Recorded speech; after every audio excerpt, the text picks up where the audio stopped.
अलग अलग सवारियों पर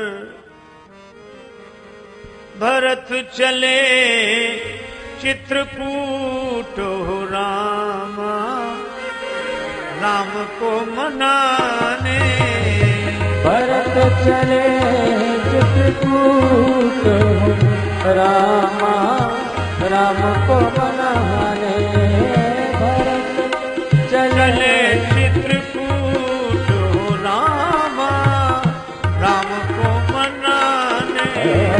भरत चले चित्रकूट हो रामा, राम को मनाने।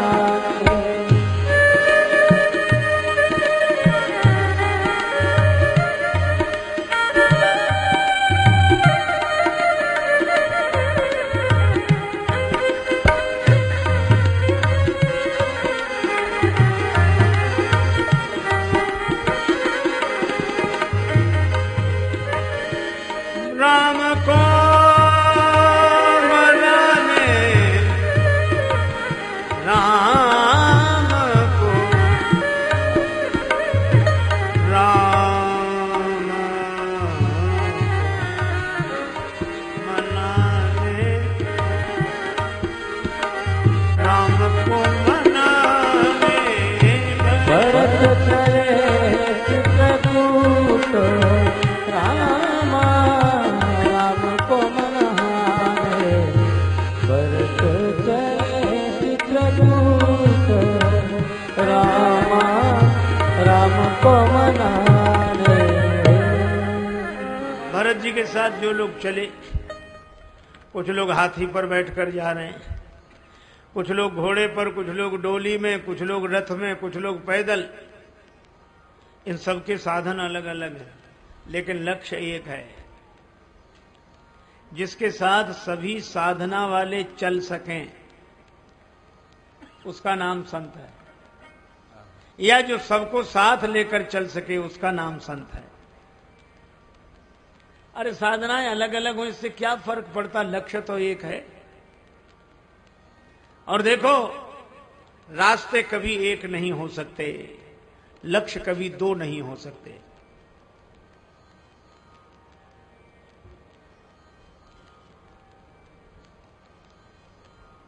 ताल में सत्संग हो रहा है, इतना बड़ा मैदान है, यहां आने के लिए अलग अलग मार्ग हैं, पर उन मार्गों से जब यहां पहुंचेंगे तो जगह तो एक ही होगी।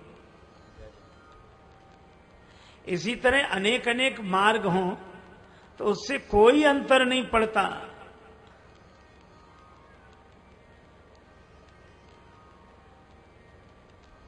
लक्ष्य एक हो। हाथी पर बैठकर चलने वाले ज्ञानी जन हैं। हाथी की दृष्टि सूक्ष्म है, छोटी आंख है, सिर बड़ा है, जिसका विचार बड़ा हो उसकी दृष्टि सूक्ष्म होती है। ऐसे ज्ञानी जन हाथी पर बैठकर जा रहे हैं। घोड़े पर बैठकर जाने वाले योगी जन हैं। देखना इंद्रियों के न घोड़े भगे, योगश्चित्त वृत्ति निरोध।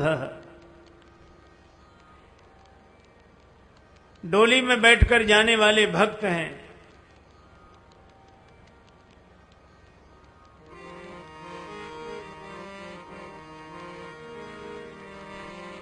हम तुम्हारी डोली में बैठ गए,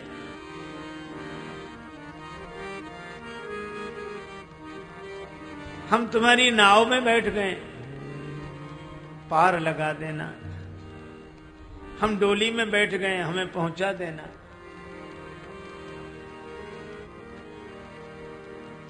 सुन रे मलान, हूं तेरी चेरी,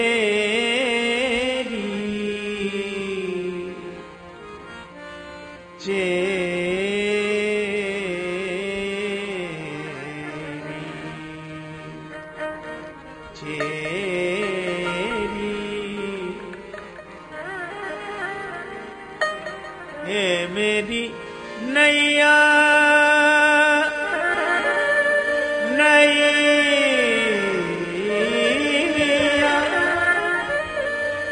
लगा दीजो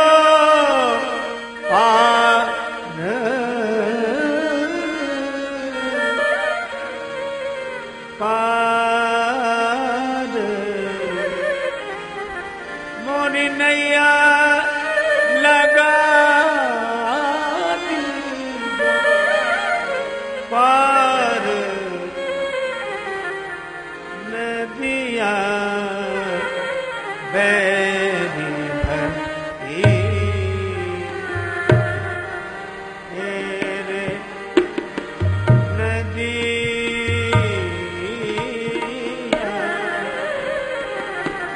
ओ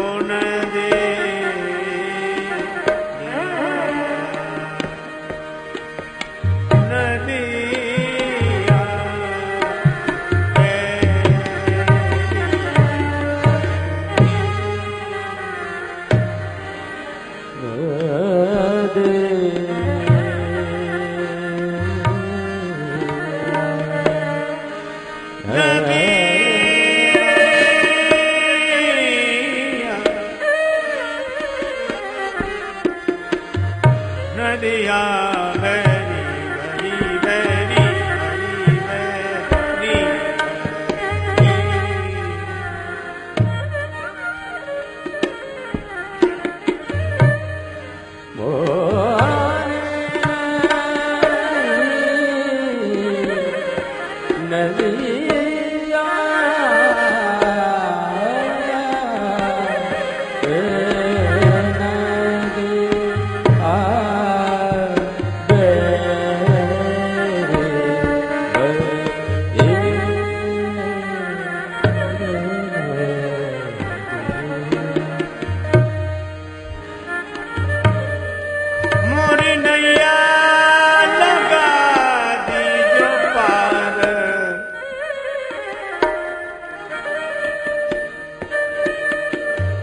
नैया लगा दी जो पार नैया नदिया बैरी भरी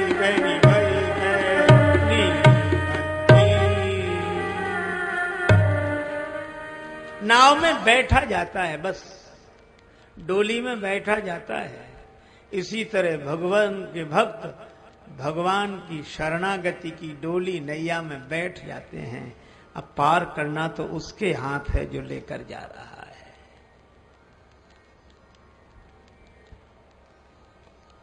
रथ में बैठे हुए लोग धर्मात्मा हैं। धर्म रथ का वर्णन है मानस में।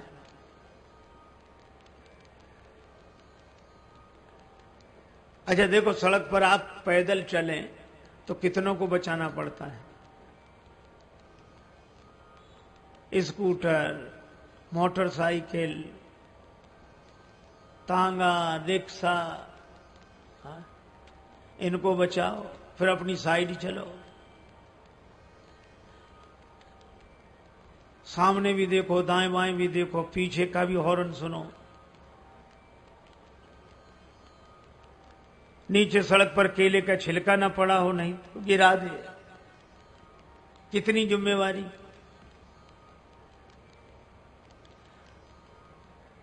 एक आदमी था, सिर झुकाकर चलता था, किसी से भी टक्कर हो जाए, और टक्कर हो जाती तो सिर उठाकर कहता कि बड़े गधे हो। लोग हंसते थे कि खुद टक्कर मारता, हमें गधा बोलता है। एक दिन सिर झुकाए जा रहा था, गधे से ही टक्कर हो गई, तो सिर उठाकर बोला बड़े, और जो देखा कि गधा है, तो बोले अब आप तो आप ही हो, आपसे क्या कहना। अरे और तो और, कभी कभी ऊपर देखकर भी चलो।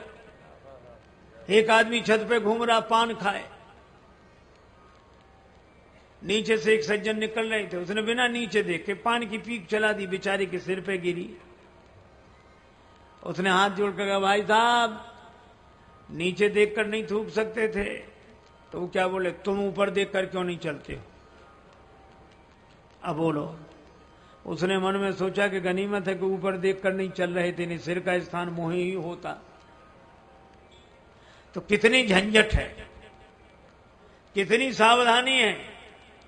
लेकिन आप एक काम करो, पीछे बस आ रही है, और बस में टिकट लेकर सीट पर बैठ जाओ, चाहे आगे बैठो, चाहे पीछे बैठो, चाहे दाएं बैठो, चाहे बाएं बैठो, चाहे सो, चाहे अखबार पढ़ो। अब आपकी कोई जिम्मेवारी नहीं। अब जिम्मेवारी तो उसकी है जो गाड़ी चला रहा है। इसी तरह भगवान की शरणागति रूपी बस में विश्वास का टिकट लेकर श्रद्धा की सीट पर बैठ जाओ, फिर आपकी कोई जिम्मेवारी नहीं। अब जिम्मेवारी तो उसकी है जो आगे चला रहा है। प्रार्थना है यही मेरी हनुमान जी, मेरे सिर पे भी अब हाथ धर दीजिए। प्रार्थना है यही मेरी हनुमान जी, मेरे सिर पे भी अब हाथ धर दीजिए। राम सीता का दर्शन करा के मुझे मेरे सपने को साकार कर दीजिए।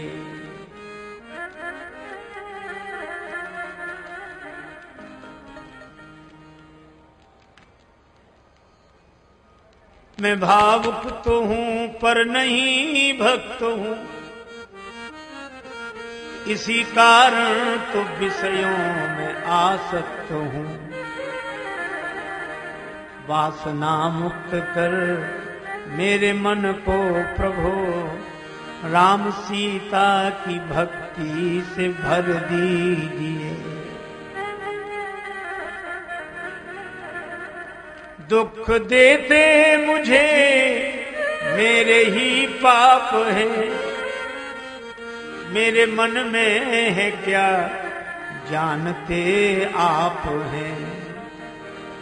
आप हर रूप हैं इसलिए कर कृपा, मेरे हर एक संकट को हर लीजिए।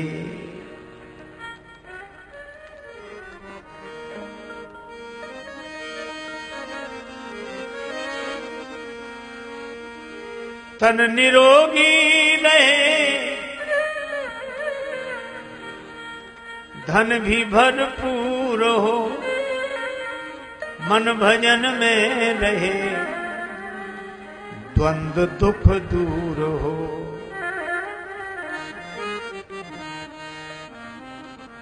कर्ज भी ना रहे, मर्ज भी ना रहे, फर्ज निभता रहे, ऐसा वर दीजिए।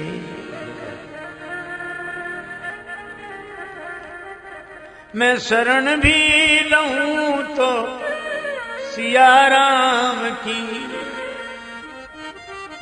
मैं कथा भी कहूं तो सिया राम की।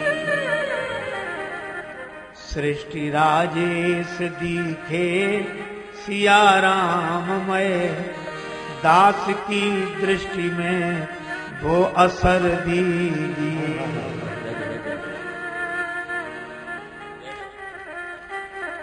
करुणा करके तरनी तन की, रुजबारिद में प्रभु बोलियो ना।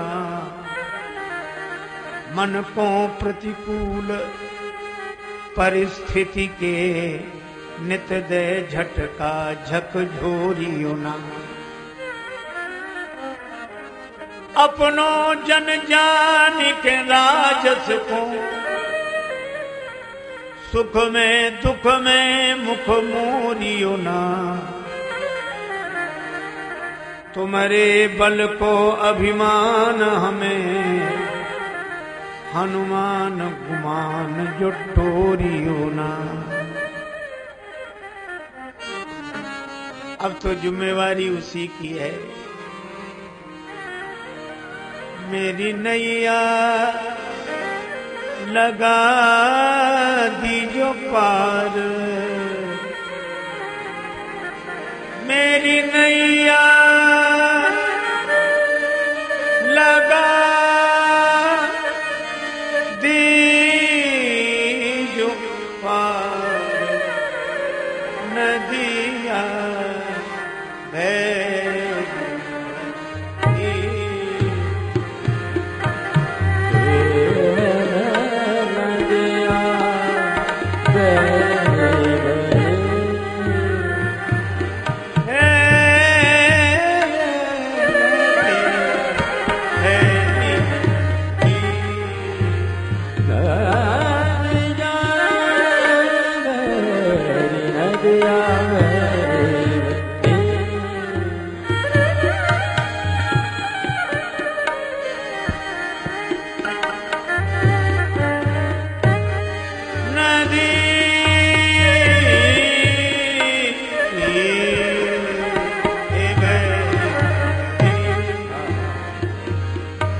डोली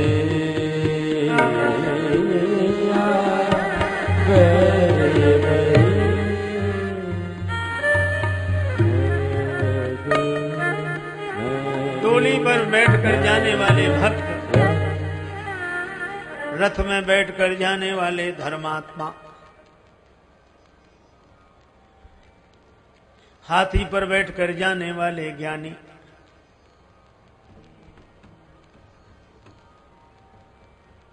घोड़े पर बैठकर जाने वाले योगी, पर ये पैदल चलने वाले दो पांव से चलते हैं, एक पांव आगे एक पीछे, फिर ये पांव आगे वो पीछे। ये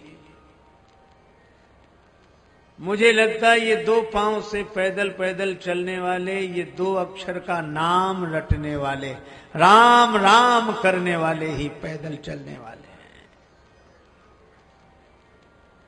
रे मन, तू दो अक्षर पढ़ ले, दो अक्षर के राम नाम से जीवन अपना गढ़ ले, बस।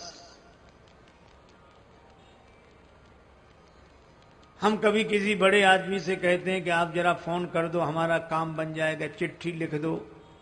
वो कहते तुम निश्चिंत रहो, चिट्ठी लिखने की जरूरत नहीं, फोन करने की जरूरत नहीं, तुम तो हमारा नाम ले देना, काम बन जाएगा। और बड़े आदमियों के नाम से ही काम बन जाता है। भगवान ने भी कहा कि कुछ लिखने पढ़ने की जरूरत नहीं, तुम तो दुनिया में जाओ, हमारा नाम ले देना, तुम्हारा काम बन जाएगा।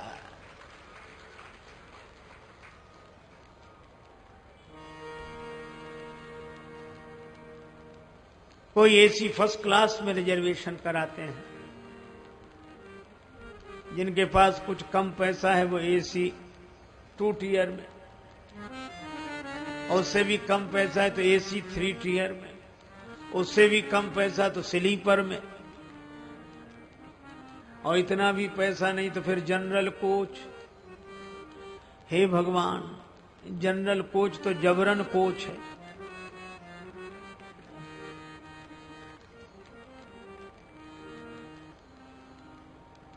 तन में शक्ति हो तो उसमें प्रवेश करे। अब किसी के पास धन भी नहीं, तन की शक्ति भी नहीं, वो कहते भैया बैठ जाओ बैठ जाओ। सब बैठ गए तो दरवाजे पर थोड़ी जगह मिली, वहीं पांव अंदर करके बैठ गया, नीचे ना गिर जाए। तो दरवाजे में जो खिड़की है और छड़ें लगी हैं तो पकड़ ली दोनों हाथ से। सबसे ज्यादा कमजोर यही है कि नहीं? निर्धन भी है, कमजोर भी है, दरवाजे पर बैठा है, वह खिड़कियां डंडे पकड़े हुए है बस। लेकिन आप सोचो, जब ट्रेन अपने गंतव्य पर जाकर रुकेगी तो सबसे पहले उतरेगा कौन? बड़े बड़े रिजर्वेशन वाले नहीं उतर पाते, ये दरवाजे में बैठा तुरंत उतर के स्टेशन पर खड़ा हो जाए। इसी तरह जो भगवान के शरणागति के द्वार पर बैठकर राम नाम के दो डंडे पकड़े हुए हैं, जब मंजिल पर गाड़ी पहुंचेगी तो सबसे पहले मंजिल इसी आदमी को मिलेगी जो राम राम रटकर अपनी जिंदगी बिता रहा है।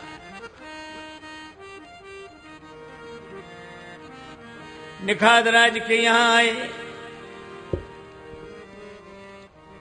यहां भी निखाद राज ने जब सुना कि भरत जी सेना लेकर जा रहे हैं, नाराज हुए निखाद राज। आक्रमण करो। छींक हुई बाईं और सगुनियां बोले सभी ज्योतिषी सगुन शुभ है। एक बूढ़े ज्योतिषी ने कहा कि सगुन शुभ है तो यह क्यों सोचते हो कि युद्ध में विजय होगी? यह क्यों नहीं सोचते कि युद्ध ही नहीं होगा?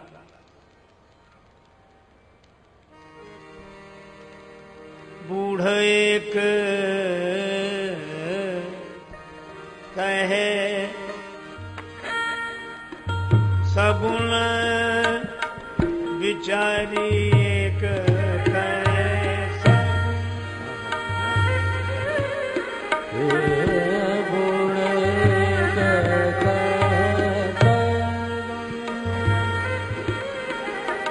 भरत ही मिली न होई ही रारी। बूढ़ एक कहे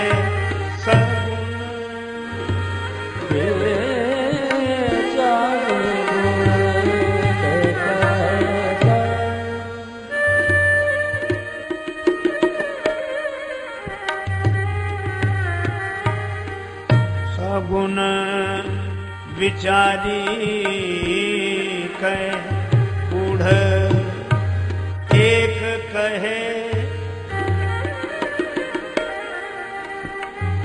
सगुन विचारी बूढ़ एक कहे,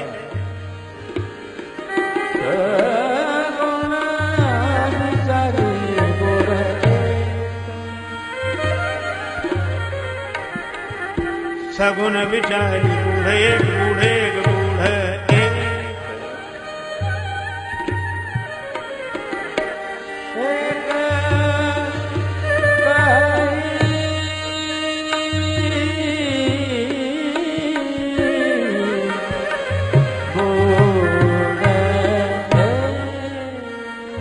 निखादराज ने बूढ़े की बात मानी।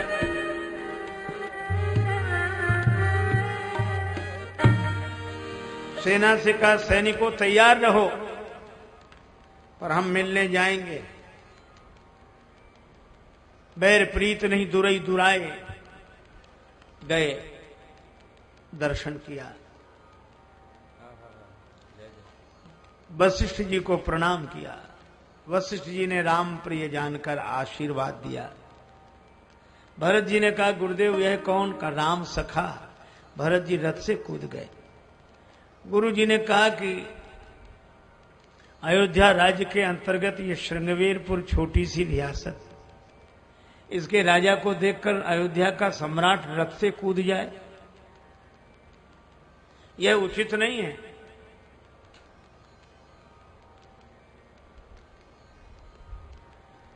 गुरु जी, आपने यह नहीं कहा कि ये निखाद राज है, श्रृंगवेरपुर का राजा है। आपने कहा राम सखा, ये राम जी का सखा है, मैं राम जी का सेवक हूं।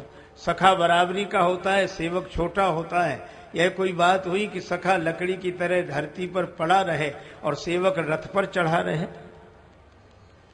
सखा को देखकर ये सेवक कूद गया है। गुरु जी बोले, बस भरत, तुम जैसे तो तुम ही हो।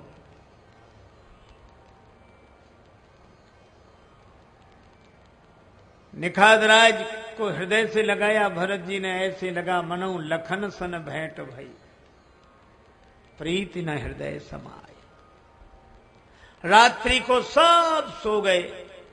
निखादराज ने देखा कि शायद श्री भरत भी सो गए होंगे, लेकिन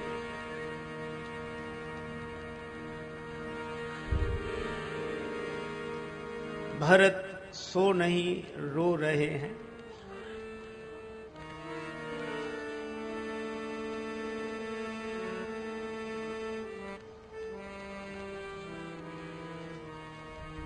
सुखिया सब संसार है, जागे अरु सोवे, दुखिया दास कबीर है, जागे अरु रोवे।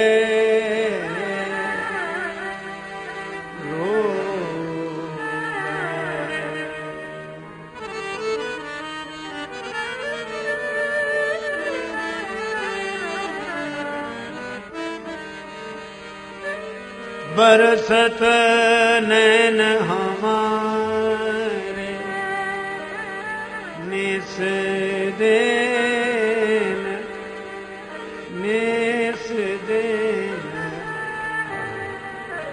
बरसत नैन हमारे,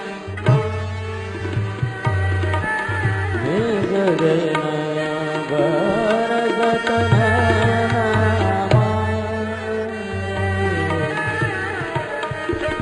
सदा रहत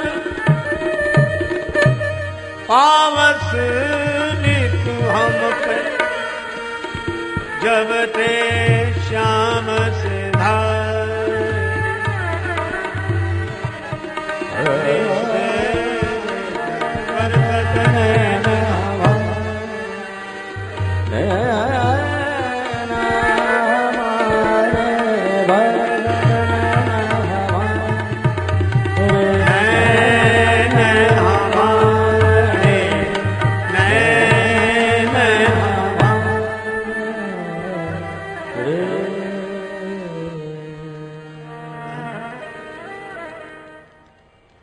नेत्र बरस रहे हैं, मिल जाओ राम तरस रही अखियां। निखात राज ने देखा भैया अभी सोए नहीं, विश्राम नहीं किया। भरत जी ने कहा मन को विश्राम मिले तब तन को विश्राम। हमें वो जगह बता दो जहां श्री सीताराम जी ने शयन किया, विश्राम किया। कहा तो वचन भरे लोचन कोई। निखादराज भी कुछ बोल नहीं सके, लेकर गए। शिंसुपा वृक्ष को देखकर भरत जी ने प्रणाम किया। किसी ने कहा कि भरत जी आपके प्रणाम करने से यह वृक्ष धन्य हो गया। भरत जी ने कहा कि हमारे प्रणाम करने से यह धन्य नहीं हुआ, यह वृक्ष तो धन्य है, इसलिए हमने प्रणाम किया। अगर यह वृक्ष सौभाग्यशाली है तो अभागा कौन?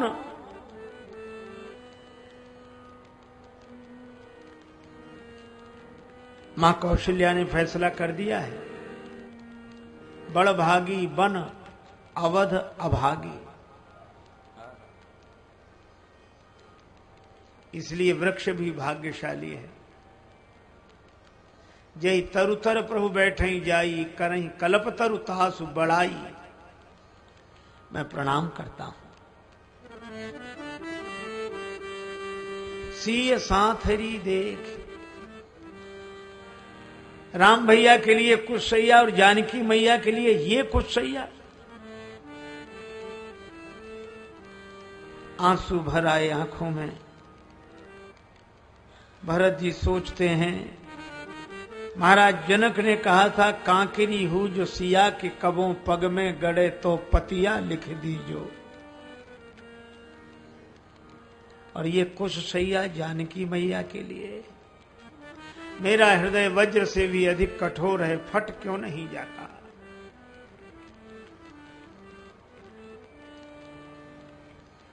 बेहरत हृदय न हर हर पविते कठिन विषेक।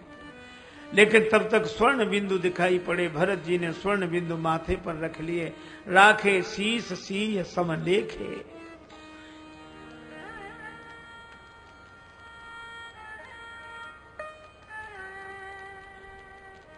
स्वर्ण बिंदु कहां से आए? निखात राज ने कहा कि प्रभु भैया भरत जैसे आपके नेत्रों से प्रेमाश्रु बरस रहे हैं, इसी तरह राम भैया आपको याद करके आंसू बरसा रहे थे। राम जी को रोते देखकर श्री सियाजू के भी नेत्र सजल हो गए। उनके नेत्रों से अश्रु बिंदु गिरे। मैंने देखा जब जब व्याकुल होत सी अतिशय पुलकित गात। जब जब व्याकुल होत सी अतिशय पुलकित गात, तो अश्रु बिंदु होए मही गिरत कनक बिंदु हो जात। आंसू गिरते स्वर्ण बिंदु हो जाते। भरत जी ने स्वर्ण बिंदु माथे पर रखे। ऐसे लगा जैसे श्री जनक नरेंद्र नंदनी जानकी जी की कृपा मिल गई हो। दूसरे दिन भरत सब लोगों को आगे चला देते हैं। स्वयं निखाद राज के साथ पैदल पैदल भरत पयादी आए आजू। भरत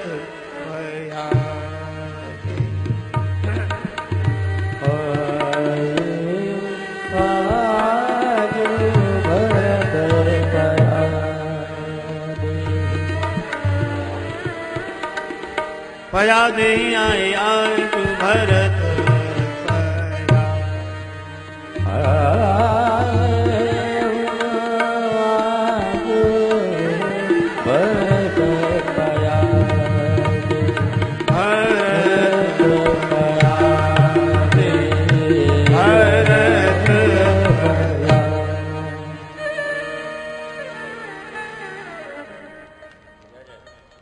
भरत पयादे ही आए आजू।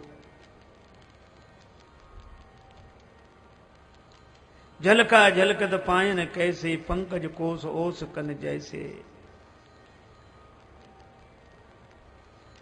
तीर्थराज प्रयाग का दर्शन किया। देखत श्यामल धवल हलोरे, पुलक शरीर भरत कर जोरे।